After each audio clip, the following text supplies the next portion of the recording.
anyone that's been in my classes the last several years has been waiting for. Larry's wrapped up. Tell us what's what. Good afternoon.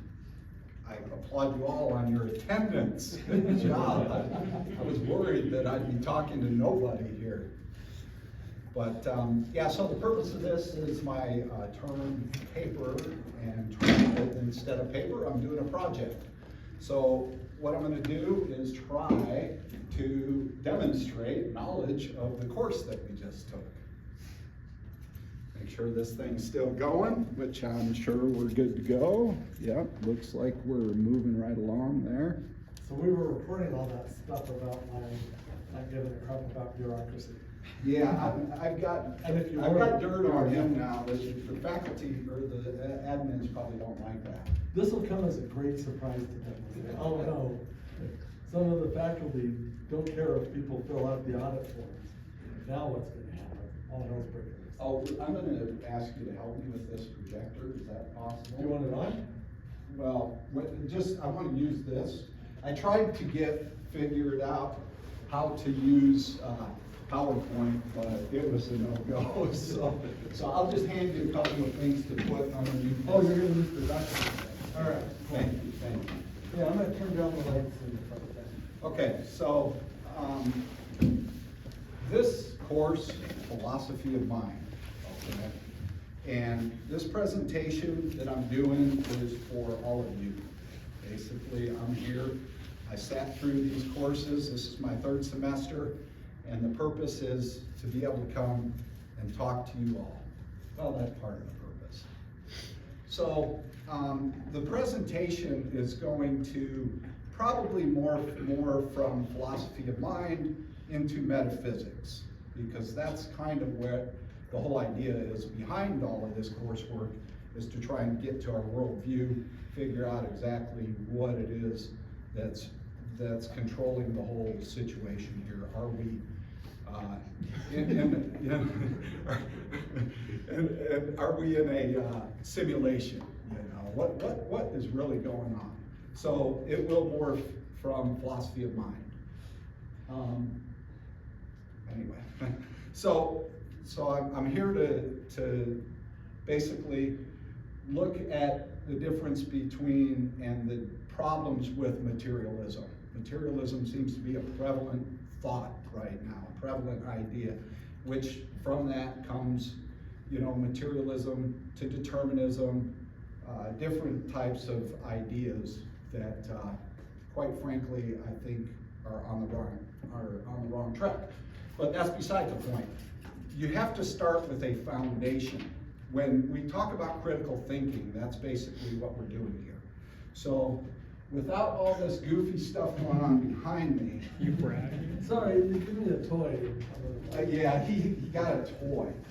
So the foundation of critical thinking, I believe, if we can get that to show up, is what Socrates said. So I believe that we have to start from humble beginnings.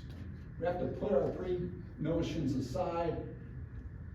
And Socrates said, all I know is that I know nothing. So what exactly does that mean? Well, we've got to start somewhere. There has to be a foundation. And when we come into critical thinking with all this garbage and all our social conditioning, so I'm here hopefully speaking humbly, and that you guys can, maybe it'll register and you'll get something out of it. This week is Holy Week. My worldview, no secret, is the Christian worldview. So it's interesting that I'm getting to do this presentation here on Holy Week. You know, Thursday's the Last Supper. I don't know if any of you've gone to see The Chosen. They've got 3 full-length movies about the that's the Last Supper thing, right? Yeah, it starts with the Last Supper. It starts actually with the Christ coming into Jerusalem before his execution, before his crucifixion. So that's why I'm here, is to bring a different point of view. We're getting a lot of you know, I'm just coming from a completely different angle here. And hopefully you're all paying attention and you can hear what I have to say. It might just kind of, it might be a little tough to kind of agree with. I got a cross for you. An upside down one.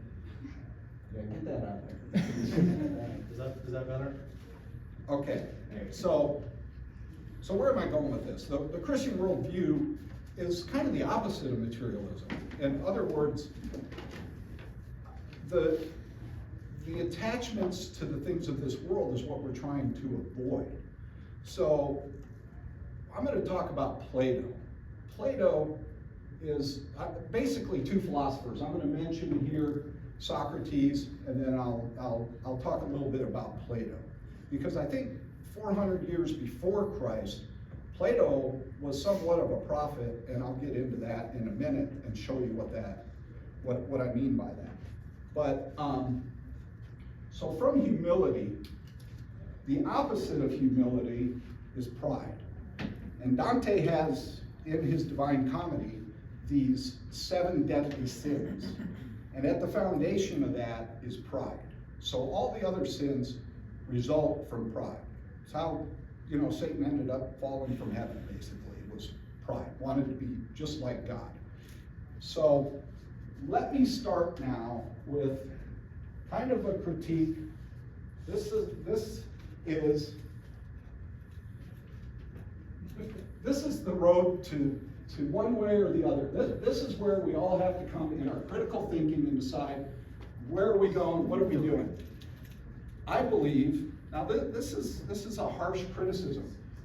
I believe that suicide at its epidemic right now, depression, you know, we're being socially conditioned. The pharmaceuticals, they run ads and tell you there's pills for that and that you have depression and all of that. Not that I don't believe in that there's a physical part of that, but I think that there's a cause.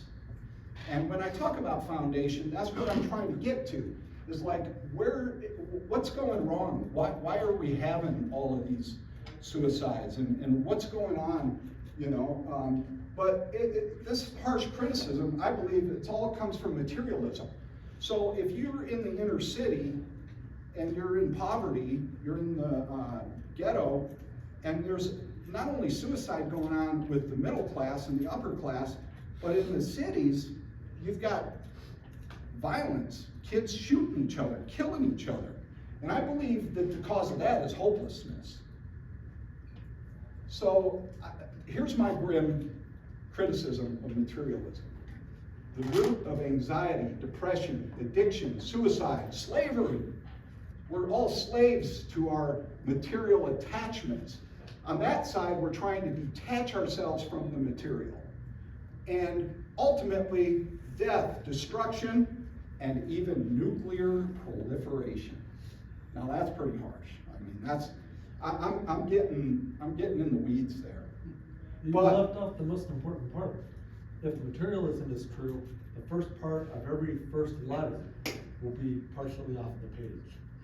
Okay? So That seems bad too. So what's an alternative route? I called it the way. Jesus called himself the way, the truth, and the life. So these are in the New Testament, they're called the fruits of the Spirit.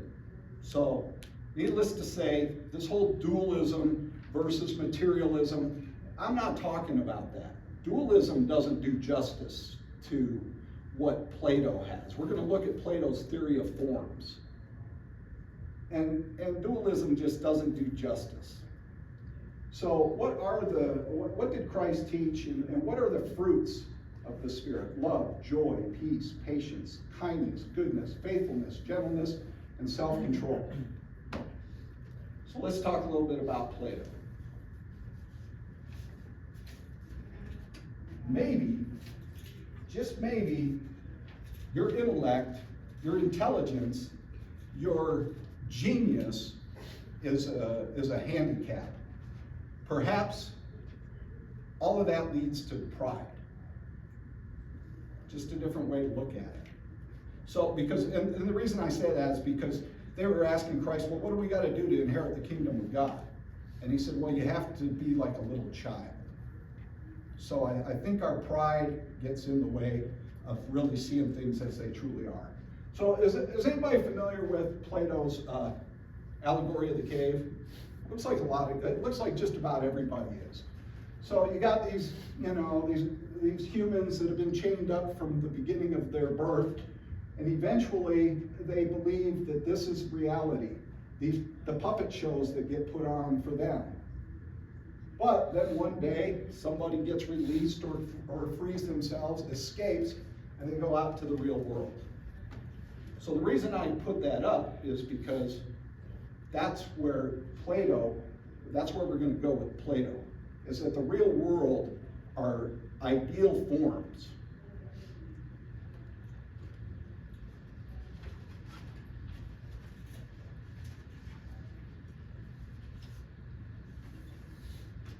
I've got a couple, let's try that one.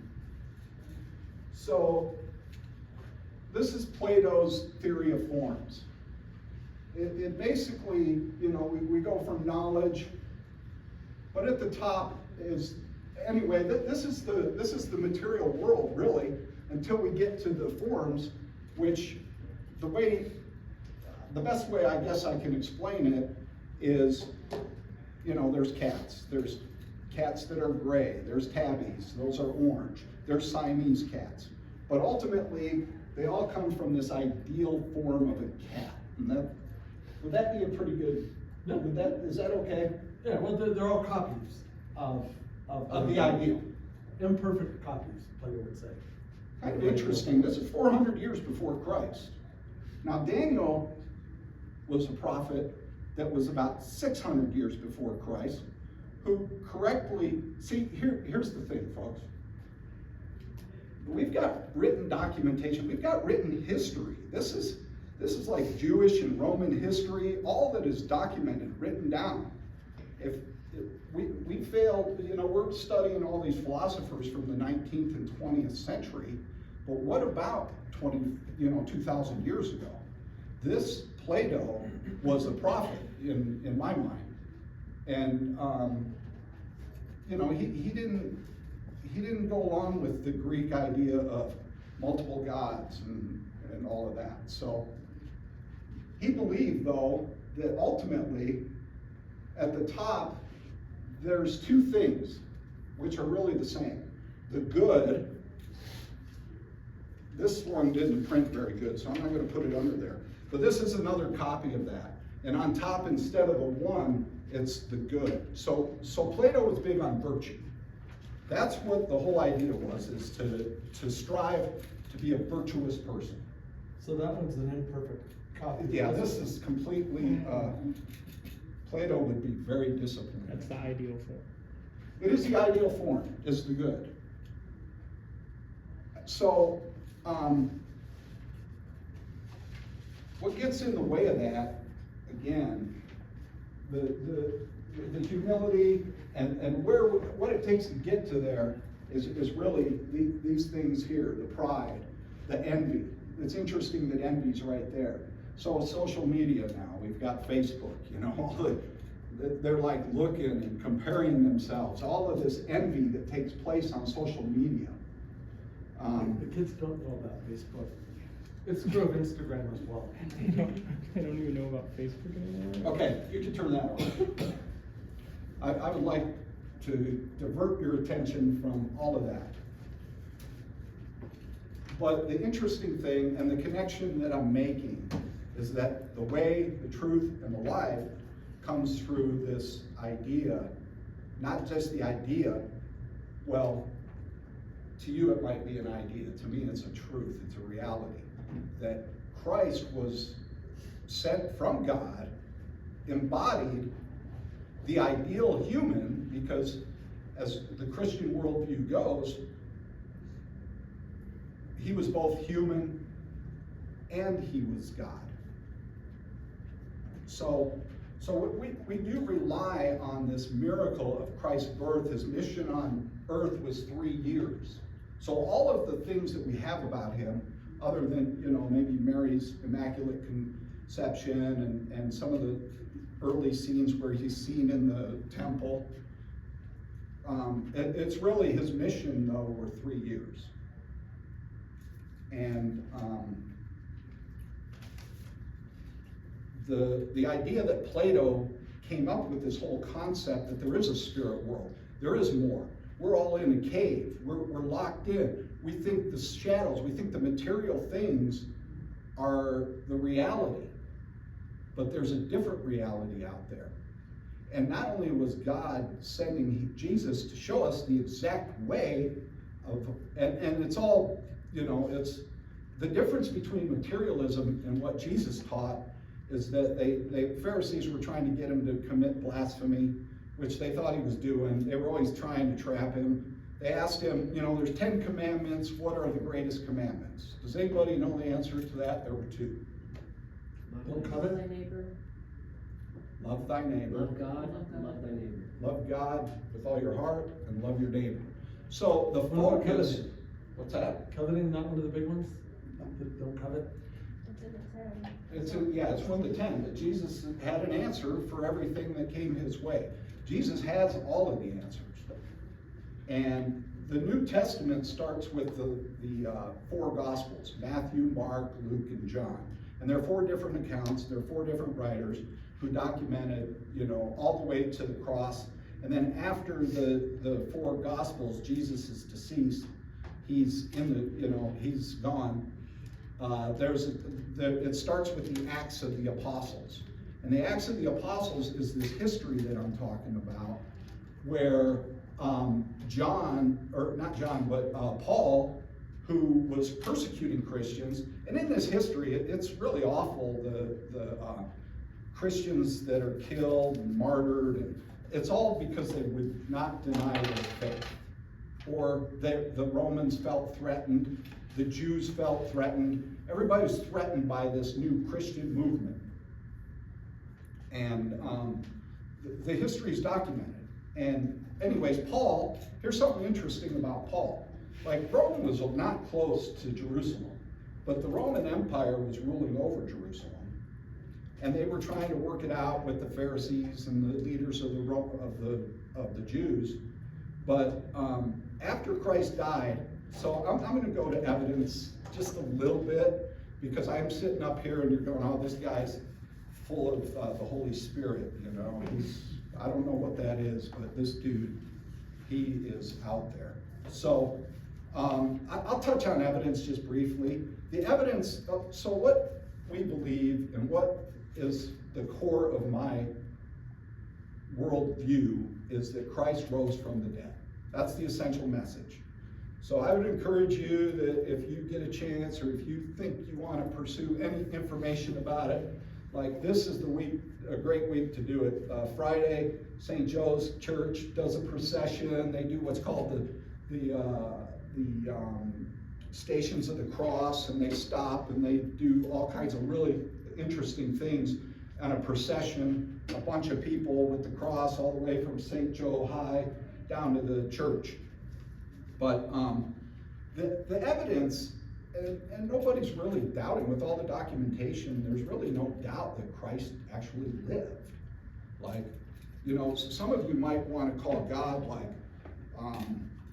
the spaghetti monster or something like that, But in my opinion, that's just somebody who hasn't humbled themselves and thought critically, humbly, and tried to discern, Anyways, you were going to heckle me, bro. So thanks for not. I appreciate it. But God is not a spaghetti monster. God is not Sky Daddy. Okay? So the interesting thing is that it does take an experience, right? We talked about about visions, like the apparitions of Mary happen all over the world. But unless you were the one there, you'll never really believe it the same way, right? We talked about that. Yeah. So Maybe even if you're there. Even, what's that? Maybe even if you're there, you might not believe it. Yeah, you've got an explanation for it. You're too damn smart to just see what is actually going on. So, how do you get there? How do you have those encounters with God? Well, I mean, you have to just humble yourself and have an open heart. See, Christ said, knock and the door will be open. Ask and you shall receive. So, according to my belief, it's your pride that's getting in the way of finding your way out of the cave. I misspoke earlier in the semester. I said, you know, Christians, we got this superpower. So that's what I was trying to say. It's like, there's the cave, we're outside of the cave, we see the Spirit, we know the Spirit, and there's way more outside of the cave than any physicist, scientist, anybody can ever explain. So as far as evidence goes, there are different theories about the origins of life, you know. In science, they're still really struggling. Correct me if I'm wrong. We kind of know how the planet came into existence, the Big Bang, or whatever theory it is that is prevalent and makes sense. I'm not arguing that. But as far as amino acids and the creation of life, it's just one big question. So the New Testament, I believe, has all the answers about that. The Old Testament really talks about the Garden of Eden and how life, you know, how God created life and all that. But I'm coming close to running out of time. So to the evidence, there's 2 minutes. Oh, how about 3? And you got 3 minutes. We're gonna do our review. Yes. Okay, so conclusions, intelligent design, you know, and fine tuning. This planet could not exist if one little thing changed. I'm not sure how to explain the fine tuning argument, but you guys probably know what it is.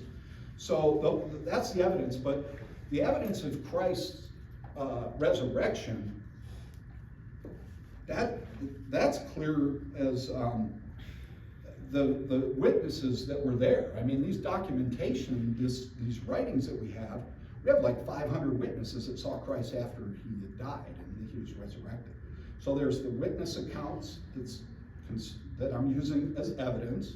And then there's, you know, Paul went to Greece and the Greeks had altars and they're like, and Paul went in there to preach the gospel and he says, hey, I saw one of your altars. It said, it's the altar to the unknown God. So he goes in there and says, hey, I know who your unknown God is, you know. But these people that are in these writings, Paul and all of the apostles, they were crucified, they were killed. We have throughout history. So it's the testament, it's the willingness. I don't know how many people have died in the name of science or materialism, but that's the evidence, is what people are willing to do. And at the time of Christ, these are all first century stories and eyewitness accounts. So if we want to continue, anybody wants a Starbucks after class, it's on me. Very good. If we want to continue this conversation. And thank you, sir. Thank you very much. Oh, sure. Thank you. It's been That very was pleasant. less on philosophy of mind than your other ones were on philosophy of language and epistemology. I knew you were going to notice that because I usually put up the course syllabus and then I say, well, we talked about this guy, we talked about this guy. In my mind, they're all just stumbling around in the dark. Yeah. It was about Plato though, so yeah. Yeah, you got to. I think, you know, if you're not going to use, thank you very much. Appreciate it.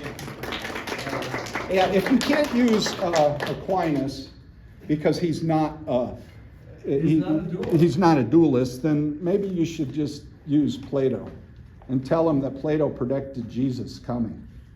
I don't know that Plato did that. Yeah, that's what it was. He didn't know it. We don't know it, but now I'm bringing that out. Thank you again. Yeah, you bet.